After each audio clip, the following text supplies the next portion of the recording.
한 남자가 양어장에 도착했을 때 그의 입술은 부어올라 있었습니다. 말도 제대로 하지 못했죠. 하지만 그는 물 호스를 빌려달라고 했고 1시간 동안 회색 벤 안을 미친 듯이 씻어냈어요. 양어장 주인은 그저 손님이 차를 반납하기 전에 청소하는 거라고만 생각했습니다. 하지만 그가 몰랐던 건 그 벤 안에서 불과 몇 시간 전 한 사람의 생명이 끝났다는 사실이었죠. 피가 천장까지 튀었던 그 폭력의 흔적을 두 남자는 필사적으로 지우려 했던 겁니다. 이건 단순한 살인이 아니었어요. 1년 넘게 이어진 집착과 복수, 그리고 끝내 멈추지 못한 증오의 이야기입니다. 지금부터 그 끔찍한 밤에 무슨 일이 있었는지 여러분께 들려드리겠습니다. 2013년 12월 29일 새벽 2시 65세의 아버지가 잠에서 깼습니다. 아들이 집에 없었거든요. 37세인 덱스맨은 전날 저녁 식사를 하러 나갔는데 이건 정말 이상한 일이었어요. 그는 절대 늦게까지 밖에 있는 법이 없었고 항상 전화를 했습니다. 부모님을 걱정시키는 일이 없었던 아들이었죠. 하지만 이번엔 연락이 없었어요. 오후 1시가 되자 아버지는 더 이상 기다릴 수 없었습니다. 그는 아들이 주로 주차하던 추아투캉의 429A 블록 주차장으로 차를 몰았어요. 그곳에서 아들의 은색 차를 발견했는데 문은 잠겨있지 않았지만 안에는 아무도 없었습니다. 근처 바닥에는 덱스맨의 안경과 먹지 않은 치킨 라이스 한 팩, 라이터가 흩어져 있었어요. 아버지는 아들의 휴대폰으로 전화했지만 연결되지 않았고 딸에게 연락해 경찰을 불렀습니다. 현장에 도착한 경찰관들은 아버지가 미처 발견하지 못한 것을 찾아냈어요. 바닥에 흩뿌려진 핏자국과 차 창문에 묻어있던 피였습니다. 뭔가 끔찍한 일이 그곳에서 벌어졌던 거죠. 덱스맨의 가족은 매우 화목했습니다. 그는 3남매 중 둘째였고 아버지의 말에 따르면 가장 효자였어요. 늦게 귀가하는 법이 없었고 부모님이 좋아하는 빵을 아무도 부탁하지 않았는데도 사다 드렸으며 정기적으로 전화해서 건강을 확인하고 필요한 게 있는지 항생겼습니다. 덱스맨에게는 모든 게 잘 풀리고 있었거든요. 새로운 학위를 받았고 승진을 앞두고 있었죠. 그의 아버지는 후에 이렇게 말했습니다. 우리 아들은 겨우 37살이었고 인생의 절정기를 맞이하고 있었어요. 하지만 그의 아름다운 인생은 그렇게 끝나버렸습니다. 덱스맨은 재료 분석가로 일했고 추아투캉에서 나이든 부모님과 함께 살았습니다. 한때 태국 여성과 결혼했었지만 그 결혼은 끝난 상태였고 이제 그는 자신의 삶을 재건하고 있었어요. 그의 부모님은 아들이 직장 동료인 유부녀와 관계를 맺었다는 사실을 전혀 몰랐습니다. 1년도 더 전에 끝난 이 관계가 질투에 사로잡힌 한 남자의 표적이 되게 만들었다는 것도 몰랐죠. 경찰은 덱스맨이 사망 전 몇 달 동안 받았던 협박 전화를 추적했어요. 선불폰 번호는 치아키 첸이라는 이름으로 연결됐고 2012년 12월에서 2013년 7월 사이에 덱스맨이 제출한 경찰 신고서와 대조한 결과 수사관들의 추측이 확인됐습니다. 누군가가 1년 넘게 덱스맨을 스토킹하고 있었던 거예요. 12월 31일 치아의 차가 말레이시아에서 돌아와 우들랜드 검문소에 접근하자 경찰관들이 대기하고 있었고 53세의 치아키 첸이 체포됐습니다. 그는 살인이 벌어진 지 이틀 후 아내와 두 딸과 함께 말레이시아로 가족 휴가를 다녀오는 길이었어요. 마치 아무 일도 없었던 것처럼 말이죠. 구금 상태에서 치아는 수사관들에게 실종된 남자의 시신 위치를 알 수도 있다고 말했습니다. 2014년 1월 1일 그는 수사관들을 림축강의 무라이파크 에비뉴에 있는 사프티 라이브 사격장으로 안내했어요. 민간인이 거의 가지 않는 외딴 군사 제한 구역이었죠. 그곳에서 그들은 덱스맨의 시신을 발견했습니다. 부패하고 어둠 속에 버려진 상태였고 상처들은 그 자체로 이야기를 하고 있었어요. 2014년 1월 10일 법의학 병리학자인 길버트 라우 부교수가 부검을 실시했는데 그가 기록한 것은 한 인간의 신체가 조직적으로 파괴된 모습이었습니다. 덱스맨의 얼굴뼈는 거의 모두 부러져 있었고 턱뼈도 부러졌으며 안아도 산산조각 났고 오른쪽 갈비뼈도 골절됐어요. 골절은 엄청난 힘으로 여러 차례 가해진 타격으로 생긴 것이었습니다. 감전에 의한 상처도 있었죠. 누군가 스턴건을 사용해 그를 무력화시킨 후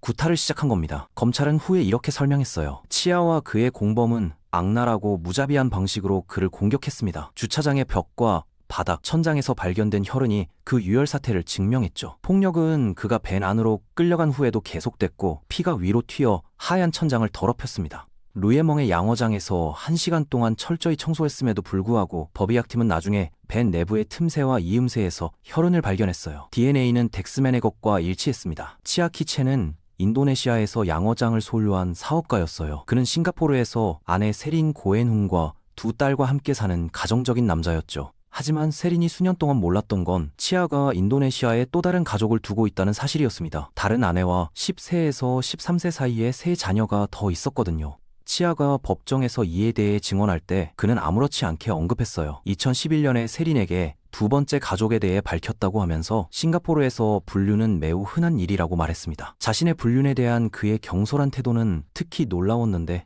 아내의 부정에 대해서는 어떻게 대처했는지를 생각하면 더욱 그랬어요. 세린과 덱스맨은 2007년 테트라팩에서 처음 동료가 됐습니다. 그해 덱스맨은 퇴근 후 세린을 집까지 태워다 주기 시작했고 시간이 지나면서 그 차 안 시간은 길어졌죠. 커피를 마시러 저녁을 먹으러 우회하고 대화는 깊어졌습니다. 2011년 7월까지 관계는 육체적으로 발전했어요. 그들은 덱스맨의 차 안에서 그의 집에서 호텔에서 관계를 가졌습니다. 덱스맨은 당시 여전히 결혼한 상태였죠. 덱스맨도 세린도 이런 일이 일어나길 의도하지 않았지만 외로움과 근접성은 나름의 논리를 갖고 있는 법이에요. 2012년 11월 치아는 불륜을 발견했습니다. 세린의 휴대폰에서 문자 메시지를 찾아낸 거죠. 세린은 자백했고 덱스맨과의 관계를 끝냈어요. 하지만 치아에게 상황은 끝난 게 아니었습니다. 이제 시작일 뿐이었던 거예요. 불륜은 2012년에 끝났는데도 치아의 원한은 지속됐습니다. 검찰은 덱스맨의 도발이나 기여 없이 1년 내내 불륜이 끝났음에도 치아의 증오는 계속 커졌다고 지적했죠. 2013년 설날에 덱스맨은 세린에게 단순한 명절 인사를 왓츠 앱으로 보냈어요. 동료들끼리 주고받는 무해한 축하 메시지였습니다. 하지만 치아는 세린의 휴대폰을 감시하고 있었거든요. 덱스맨의 이름을 봤을 때 그의 내면에서 뭔가가 터져버렸습니다. 2013년 2월부터 치아는 덱스맨에게 협박 전화를 걸기 시작했고 세린에게서 떨어지라고 경고했어요. 2012년 12월에서 2013년 7월 사이에 덱스맨은 괴롭힘에 대해 여러 차례 경찰에 신고했습니다. 치아는 그의 두 차례 그를 스토킹하며 그의 일상과 동선, 차를 주차하는 장소를 연구했죠. 2013년 크리스마스 이브까지 치아는 마지막 감시를 실시했습니다. 그리고 필요한 것들을 모았어요. 망치, 스턴건, 손전 등 장갑을 준비했고 도움을 받을 사람도 있었습니다. 추아랑 아이크는 64세로 추아 투캉타운 카운슬의 총소 감독관이었어요. 그는 변전소의 창고를 거주지로 사용할 수 있는 권한이 있었습니다. 그는 치아를 20년 동안 알았지만 가끔 커피나 마시는 사이였고 그리 친하지 않았죠. 추아랑 아이크에게도 인도네시아에 두 번째 가족이 있었어요. 재혼으로 낳은 7세와 2세의 어린 자녀 둘이었습니다. 살인 일주일 전 추아는 치아가 양어장을 소유한 인도네시아 탄중피낭에서 휴가를 보내고 있었는데 치아는 그곳에서 그를 포섭하기 시작했습니다. 치아는 추아에게 누군가가 자기 아내를 괴롭혔고 이 사람을 대면하는데 도움이 필요하다고 말했어요. 추아랑은 동의했습니다. 그는 그냥 커피나 마시러 가는 줄 알았던 거죠. 페브리는 치아를 위해 일하며 인도네시아 양어장 운영을 도왔습니다. 그는 젊고 강했으며 생계를 치아에게 의존하고 있었어요. 치아는 페브리에게 다른 거짓말을 했습니다. 덱스맨이 세린을 성폭행했고 정의가 실현되어야 한다고 말이죠. 페브리가 도와주면 탄중피낭에서 자신의 사업체를 차려주겠다고 약속했습니다. 2013년 12월 26일 페브리와 추아랑 아이크는 탄중피낭에서 싱가포르로 페리를 탔어요. 그들은 친구의 정당한 불만을 돕는다고 믿으며 도착했습니다. 12월 27일 치아는 벤을 빌렸죠. 도린이라고 알려진 차치 오온이 친구 빈센트 운순이를 설득해 이틀 동안 회색 벤을 빌려주게 했습니다. 치아가 벤을 몰고 갔고 도린은 다른 차로 뒤따랐어요. 같은 날인 12월 27일 치아는 변전소에 있는 추아의 창고에서 페브리와 추아랑 아이크를 만났습니다. 그는 무기들을 가져왔어요. 칼 2자루, 스턴건, 손전 등 장갑을 준비했죠. 칼이 실제로 사용됐다는 증거는 없었지만 그는 그것들을 준비해뒀습니다. 모든 준비가 끝났어요. 2013년 12월 28일 밤 10시 직전 치아와 페브리, 추아랑 아이크는 덱스맨의 집 근처 추아 투캉의 복층 주차장에 있는 벤 안에서 기다렸습니다. 그들은 지켜보며 기다렸죠. 덩치 큰 남자인 덱스맨이 주차장에 들어와 차에서 내리자 그들은 움직였습니다. 공격은 즉각적이었어요. 치아와 페브리가 그를 대면한 후 폭행했고 덱스맨이 자신을 방어하려 애쓰는 동안 피가 사방으로 튀었지만 그는 상대가 될 수 없었습니다. 그는 그를 벤 안으로 끌고 가 손과 발을 나일론 끈으로 묶었죠. 앞좌석에 앉아있던 추아랑 아이크는 운전하라는 지시를 받았어요. 시동을 걸기도 전에 추아랑은 뒤에서 두드리는 소리를 들었습니다. 치아가 열쇠를 건네주고 방향을 알려주러 왔을 때 그는 구릿빛에 틀림없는 피냄새를 맡았어요. 추아는 시선을 도로에 고정한 채 너무 무서워서 뒤를 돌아보지 않았습니다. 벤이 림축강을 향해 달리는 동안 뒤에서는 폭력이 계속됐어요. 덱스맨은 스턴건으로 감전되어 무력해졌고 구타는 더욱 격해졌습니다.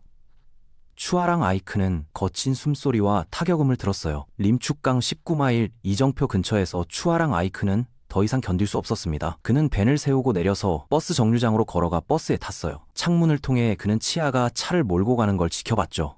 2014년 2월 11일 경찰에 제출한 치아의 진술에 따르면 그와 페브리는 교대로 망치를 사용했습니다. 치아는 페브리가 망치를 들고 미쳐서 계속 휘둘러 덱스맨의 머리를 때렸다고 주장했어요. 그런 다음 페브리가 치아에게 망치를 건넸고 치아는 덱스맨의 얼굴과 허벅지를 때렸다고 인정했습니다. 페브리가 다시 망치를 받아 덱스맨의 머리와 주변을 계속 타격했다고 했죠. 라오 부교수가 시신을 검사했을 때 덱스맨의 허벅지에는 심각한 부상이 없었지만 오른쪽에 골절된 갈비뼈는 발견했습니다. 그들은 사프티 라이브 사격장으로 차를 몰고 가 어둠 속에 시신을 버렸어요. 그 후 크란지 로드를 지나가면서 페브리는 망치를 크란지 루프강에 던졌습니다. 12월 29일 새벽 3시 살인이 벌어진 지 몇 시간 후 치아는 세린의 오빠 고항에게 전화를 걸었습니다. 통화 후 그들은 고의 아파트 1층에서 만났어요. 치아는 고에게 세린이 누군가에게 주술을 당했다고 말했습니다. 싸움이 있었고 그 사람이 쓰러졌다고 했죠. 치아가 실제로 원했던 건 시신을 옮기는 것을 도와달라는 거였어요. 고는 불법적인 일은 할 수 없다고 말하고 다시 잠자리에 들었습니다. 그날 아침 9시 치아는 페브리와 함께 루에몽의 양어장으로 차를 몰고 갔죠. 루는 치아의 부은 입과 어눌한 말투를 알아챘지만 별 생각이 없었어요.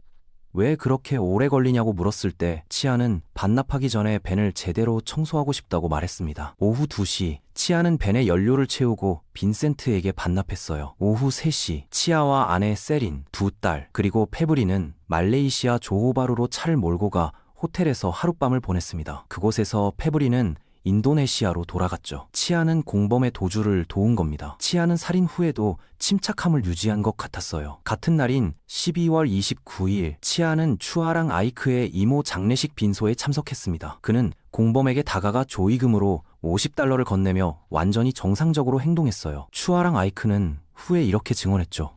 치아는 정상적으로 행동했습니다. 그에게서 이상한 점을 전혀 발견하지 못해서 심각한 일이 일어났다고 생각하지 않았어요. 치아는 2014년 2월 1일 살인 혐의로 기소됐습니다. 9일 후 경찰은 추아랑 아이크를 체포했고 처음에는 살인죄로 기소했다가 나중에 납치 및 중상해죄로 축소했어요. 하지만 페브리는 이미 도주한 상태였습니다. 인터폴 적색 수배가 발령됐고 인도네시아 당국이 결국 빈탄에서 그를 찾아냈지만 싱가포르와 인도네시아 사이에 범죄인 인도 조약이 없어서 그는 손이 닿지 않는 곳에 있었죠. 2016년 2월 8일 추아랑 아이크가 유죄를 인정했습니다. 그의 변호사는 그에게 인도네시아에 어린 자녀 둘이 있고 대체로 법을 준수하며 살았으며 범죄의 최소한으로만 관여했다고 선처를 주장했어요. 하지만 검찰은 반박했습니다. 그는 무기가 관련됐다는 것을 알았고 폭력이 발생할 것을 알았으면서도 막기 위해 아무것지 않았다고 말이죠. 칸팅추 선임 판사는 그에게 5년형을 선고하며 개입하지 않은 것을 꾸짖었습니다. 추아는 형을 마치고 2021년에 석방됐어요. 치아의 재판은 2016년 10월 25일에 시작됐습니다. 7일 동안 검찰은 법의학 분석과 증인 증언, 치아의 모순된 진술들을 제시했죠. 치아는 모든 것을 부인했어요. 그는 단지 덱스맨이 세린과 만들었다는 섹스 테이프를 회수하고 싶었을 뿐이라고 주장했습니다. 그는 알리라는 말레이시아 남자인 네 번째 공범을 만들어냈고 이 사람이 대부분의 구타를 했다고 말했어요. 검찰은 그를 완전히 논파했습니다. 페브리도 추아랑 아이크도 알리라는 사람을 언급한 적이 없었거든요. 1월 10일 진술을 할 때 치아는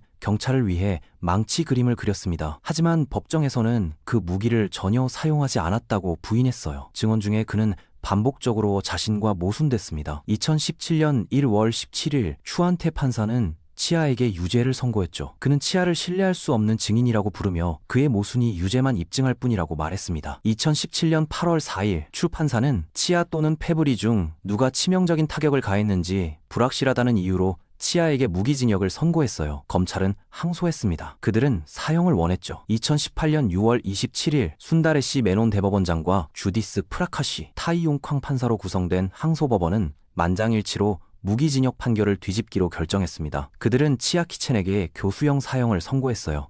세 가지 요인이 이를 정당화했습니다. 치아가 주모자였다는 점, 그는 납치를 계획하고 공범들을 모집했으며 무기를 모았어요. 그는 폭행에 직접 참여했죠. 페브리가 일부 상처를 가했더라도 치아는 그를 막지 않았을 뿐 아니라 합류했습니다. 그는 높은 수준의 계획성을 보였어요. 수개월간의 스토킹과 신중한 준비, 침착한 실행이었죠. 메논 대법원장은 페브리가 치명적인 타격을 가했다는 변호인의 주장에 대해 이렇게 말했습니다. 다른 사람을 죽이기 위해 암살자를 고용하거나 살인자를 통제하는 자는 직접 살인을 저지른 자보다 덜 유죄일 수 없다. 법원은 또한 치아의 초기 경찰 진술에서 섬뜩한 점을 지적했어요. 그의 유일한 후회는 덱스맨을 죽이기 전에 더 고통스럽게 만들지 못한 것이었습니다. 덱스맨의 어머니는 선고에 참석할 수 없었습니다. 참석할 계획이었지만 집안일 때문에 갈 수 없었고 딸이 판결 소식을 전화로 알려줬어요. 그녀는 기자들에게 지난 4년이 매우 힘들었다고 말했습니다. 아들 꿈을 계속 꿨고 때로는 침대에서 혼자 울었다고 했죠. 2017년 치아가 무형 대신 무기징역을 받았을 때 그녀는 큰 충격을 받았어요. 그녀는 검찰에 항소해달라고 애원하며 이렇게 말했습니다. 우리의 효자가 그렇게 갑자기 사라졌습니다. 마침내 사형 선고가 나왔을 때 그녀는 중국어로 이렇게 말했어요. 마침내 아들을 위한 정의가 실현됐습니다. 하지만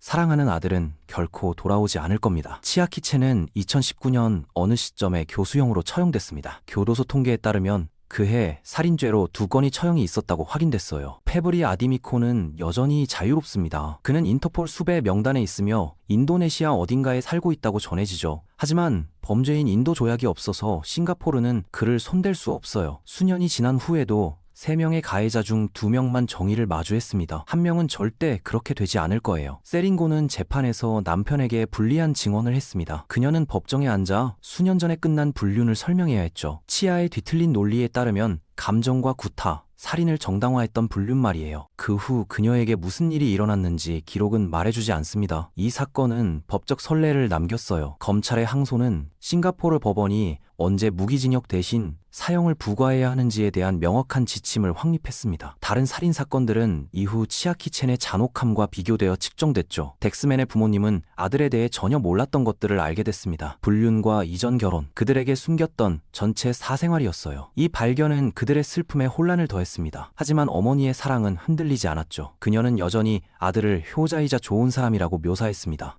실수를 저질렀지만 분명히 그것으로 죽을 자격은 없었던 사람이라고 말이에요. 429AV 블록 추아투캉 에비뉴4의 주차장에는 무슨 일이 일어났는지 표시하는 것이 아무것도 없습니다. 명판도 추모비도 없고 한때 한 남자의 피로 뒤덮였던 주차 공간과 콘크리트 벽만 있을 뿐이죠. 그리고 인도네시아 어딘가에서 페브리는 자신이 만든 삶을 살고 있습니다. 질투는 사람을 괴물로 만들 수 있습니다. 1년 넘게 이어진 집착은 한 남자의 목숨을 앗아갔고 한 가족의 삶을 영원히 바꿔놓았어요. 치아키첸에게는 정의가 실현됐지만 그 정의는 끝내 불완전했습니다. 왜냐하면 망치를 휘둘렀던 또 다른 남자는 여전히 자유롭게 살고 있으니까요. 복수는 결코 정의가 아니며 증오는 사랑했던 사람조차 파괴할 수 있다는 것을 이 사건은 우리에게 말해줍니다. 덱스맨은 인생의 절정기에 있었고 새로운 시작을 준비하고 있었어요. 하지만 과거의 그림자는 그를 놓아주지 않았습니다. 그리고 그 그림자는 결국 그의 생명을 집어삼켰죠. 여러분의 생각은 어떠신가요? 시청해주셔서 감사합니다.